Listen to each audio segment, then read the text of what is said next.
United States State Department has made it clear that the civilian government in Pakistan remains the principal interlocutor in bilateral ties. At a news briefing in Washington, spokesperson Ned Price said that Deputy Secretary of State Wendy Sherman did have the opportunity to meet General Bajwa in Washington last week. He, however, said Pakistan has a civilian government that is democratically elected and that's their principal interlocutor. Referring to a meeting with General Bajwa, Ned Price said there are a number of areas where their interests are aligned, including security interests, economic interests, and people-to-people ties and connections as well. He added that Afghanistan and the security challenges that confront the region are always there when they have high-level meetings with their Pakistani counterparts.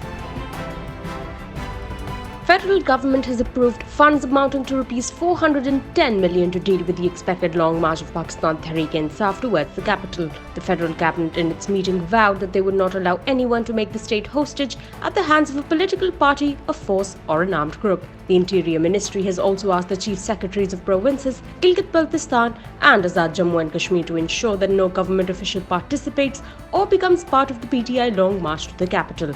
The meeting headed by Rana Sanaullah added that it was a duty of government officials to protect the state against any aggression and expressed concern over the participation of officials in the May 25th long march.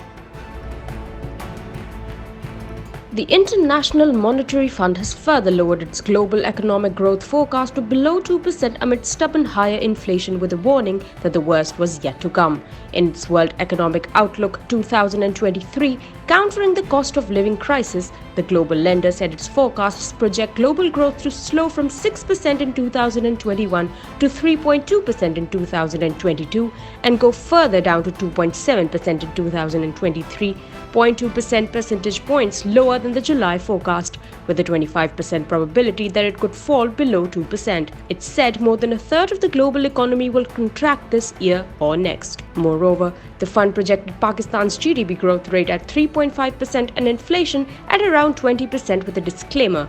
The 2022 projections for Pakistan are based on information available as of the end of August and do not include the impact of the recent floods.